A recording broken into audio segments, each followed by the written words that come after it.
नमस्कार, स्वागत है आप सभी का। आप देख रहे हैं एनएमएफ न्यूज, आपके साथ मैं हूं नम्रता चौधरी।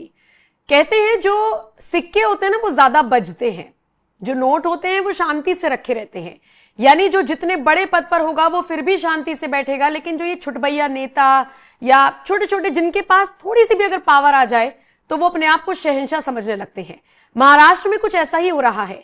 मराठी को लेकर जिस तरीके से ये पूरा विवाद खड़ा किया गया, इसे अपना राजनीतिक फायदा उठाने के लिए ठाकरे ब्रदर्स ने पूरी कोशिश की, लेकिन वो तो सिर्फ राजनीतिक फायदा लेने की कोशिश करते नजर आए, अपने बच्चों की लॉन्चिंग करते हुए नजर आए।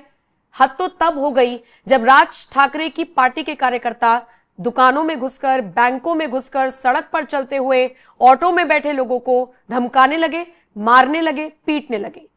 और सबसे बड़ी बात, राज ठाकरे खुद अपने कार्यकर्ताओं से यह कहते हुए सुनाई दिए कि भैया कान के नीचे बजा देना, जो ज्यादा नाटक करे बजा देना, लेकिन वीडियो मत बनाना। क्यों?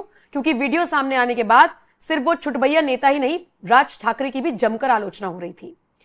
अब राज ठाकरे अपने कार्यकर्ताओं को क्या मैसेज देने की कोशिश कर रहे थे आप बखूबी समझ गए होंगे, लेकिन इन सब के बीच ऐसा लग रहा है अब जिस तरीके से विवाद बढ़ा, राज ठाकरे ने यू टर्न ले लिया है। पहले उद्धव ठाकरे पीछे हटे और अब राज ठाकरे ने अपने सारे कार्यकर्ताओं को आदेश दिए हैं कि मीडिया में कुछ भी बोलने से पहले आप मेरी इजाजत लेंगे, मेरी इजाजत के बिना कोई भी कुछ नहीं बोलेगा। आप जानते हैं अभी हाल ही में एक वीडियो सोशल मीडिया पर वायरल हुआ था और इस वीडियो में एक लड़का राजश्री मोरे, जो कि सोशल मीडिया इन्फ्लुएंसर हैं, उनके साथ बदतमीजी करता हुआ नजर आ रहा था। पहले उनकी गाड़ी को ठोकता है और उसके बाद गाली गलौज करता है। राजश्री ने पूरा वीडियो बना लिया था और जब ये बहसबाजी हो रही थी तो वो सड़क पर ही ये कहता हुआ नजर आया था कि मेरे पापा या मेरे पिताजी मनसे के नेता हैं। विवाद बढ़ा, बाद में फिर उसने माफी भी मांगी और आप जानते ही हैं वो पूरी खबर हमने आपको दिखाई थी, यहां तक कि राजश्री से बात करके वो बातचीत भी हमने आप तक पहुंचाई थी। लेकिन इस बीच राज ठाकरे ने एक बड़ा ऐलान करते हुए अपने कार्यकर्ताओं को साफ साफ निर्देश दे दिए हैं कि किसी भी विवाद से बचे। उन्होंने बाकायदा इस ऐलान को करते हुए अपने सोशल मीडिया का सहारा लिया है। वो मराठी में लिखते हैं और चूंकि मुझे मराठी नहीं आती है तो मैं आपको उसका इंग्लिश वर्जन बताती हूं ताकि आप समझ सकें। पहले तो वो लिखते हैं एक स्पष्ट आदेश और उसके बाद वो मराठी में लिखते हैं, जिसका इंग्लिश वर्जन ये है, a clear directive, no one from the party should interact with newspapers, news channels और any digital media. Likewise, absolutely do not post videos of your reactions on social media.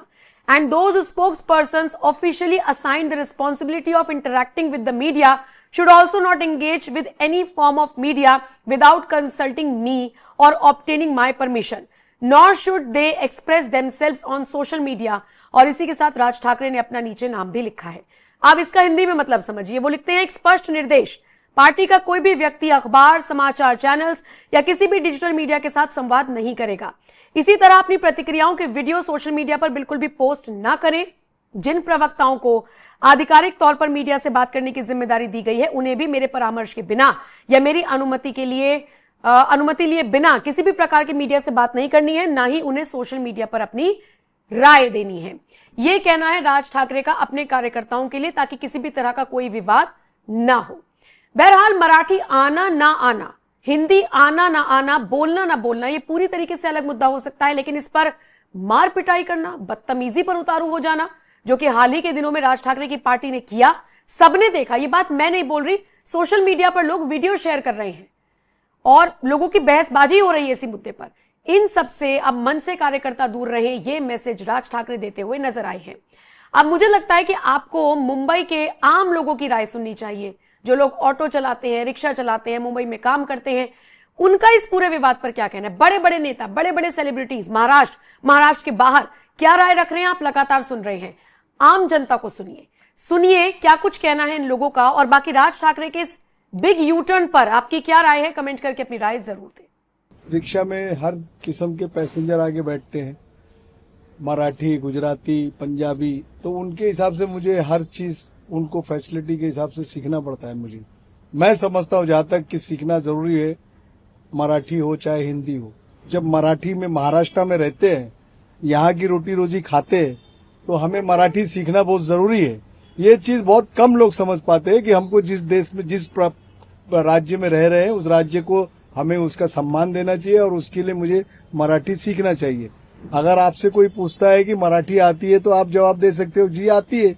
उल्टा जवाब आप नहीं दे सकते कि मराठी नहीं बोलेंगे या मराठी नहीं आती तो आपको क्या करना है, ये गलत हो जाता है। क्योंकि अभी चल रहा है ये तो एक खाली पॉलिटिकल एजेंडा है। इसको अगर आपको करना है तो इसकी एडवर्टाइजिंग करो, समाज में जागरूकता लाओ कि भाई इस लैंग्वेज को भी सीखो, आपका फायदा, इसमें नुकसान नहीं है। अगर कोई नहीं, अगर जिसको आता है तो उसके साथ ये जो मारपीट का है ये गलत है, ये ऐसा नहीं होना चाहिए। क्योंकि हमारे देश में बहुत सारी लैंग्वेज है, सब अपने अपने लैंग्वेज के एक दूसरे में थूकने लगेंगे तो लोग लैंग्वेज ही सीखते रह जाएंगे, दूसरा काम धंधा जो है नहीं कर पाएंगे। मैं मुंबई में 73 से हूँ, जब मेरी उम्र 10 साल थी। उसके बाद 1985 से मैंने ऑटो का लाइसेंस निकाला है और बॉम्बे में मैं ऑटो चला रहा हूँ। बेसिकली कहाँ से हो आप? दिल्ली से। अच्छा, आप बेसिकली दिल्ली से हो और मुंबई में रिक्शा चलाते हो, तो क्या आपको मराठी आती है? बिल्कुल आती है, क्योंकि उसको सीखना बहुत जरूरी था। क्योंकि यहाँ पे कुछ लोग ऐसे हैं जिनको हिंदी समझ में नहीं आती, मराठी में बोलना पड़ता है। तो हमारे तो रिक्शा में हर किस्म के पैसेंजर आगे बैठते हैं, मराठी, गुजराती, पंजाबी। तो उनके हिसाब से मुझे हर चीज उनको फैसिलिटी के हिसाब से सीखना पड़ता है। मुझे, मैं समझता हूँ जहाँ तक कि सीखना जरूरी है, मराठी हो चाहे हिंदी हो। लेकिन ये जो हिंदी मराठी को लेके जो विवाद चल रहा है कि उत्तर भारतीयों को कूटा जा रहा है मन से या शिवसेना के द्वारा, यूबीडी के द्वारा, देखो ये तो ये एक वोटिंग करने के लिए मुद्दा उठाया है इन लोगों ने।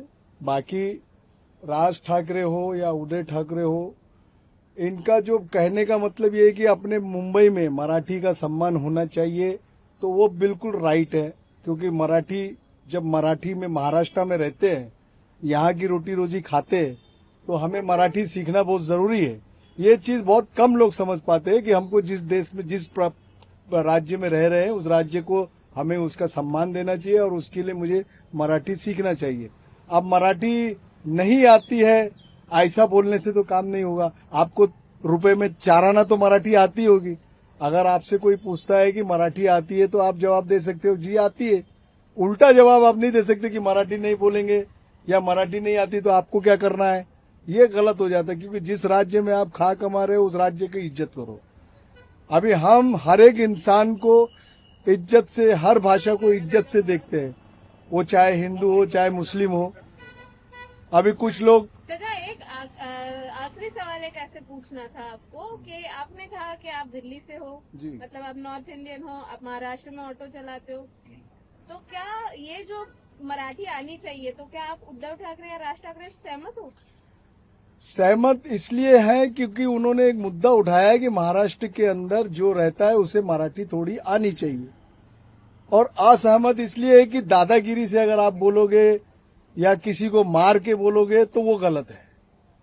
क्योंकि हर इंसान आजाद देश में रहता है, आजाद है। वो अपनी भाषा चाहे कोई भी यूज करे, मराठी यूज करे, हिंदी यूज करे, उसके लिए उसके ऊपर लाद नहीं सकते। अब छोटा बच्चा है तो वो तो बम्बई में, हमारे बच्चे बम्बई में पैदा हुए हैं, तो वो बचपन से मराठी बोलते, मराठी में सब कुछ करते।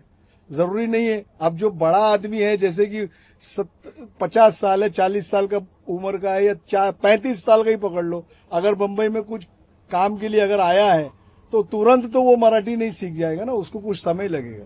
लेकिन भाषा को लेकर राजनीति हो रही है, लेकिन क्या और भी सवाल नहीं है जो मुंबई कर उठाना चाहता है, जो फेस कर रहा है? बारिश का प्रॉब्लम है, रास्ते खराब है, एजुकेशन। अब देखो, रास्ते की हालत पे अगर आप जाते हैं तो मैं तो बोलता कोई भी नेता, या बीजेपी हो या शिवसेना हो या कोई भी नेता हो, रास्ते के बारे में किसी को ध्यान नहीं है। अभी आप ये समझ लीजिए कि घोड़बंदर थाना का रोड आप देखेंगे, तो आप चला नहीं पाओगे गाड़ी। भाषा का विवाद जरूरी है या बाकी जो बेसिक क्वेश्चंस है आपके वो जरूरी है? देखो, भाषा का विवाद भी सही है और बेसिक क्वेश्चन तो इम्पोर्टेंट है, वो भी इम्पोर्टेंट है। अगर आप यहाँ के नेता हो, आप यहाँ पे पूरा महाराष्ट्र संभाल रहे हो, तो आपको छोटी छोटी चीजों का भी सब ज्ञान है, सब मालूम है। तो वो चीज छोड़ के आप सिर्फ भाषा के पीछे जाएंगे तो गलत है।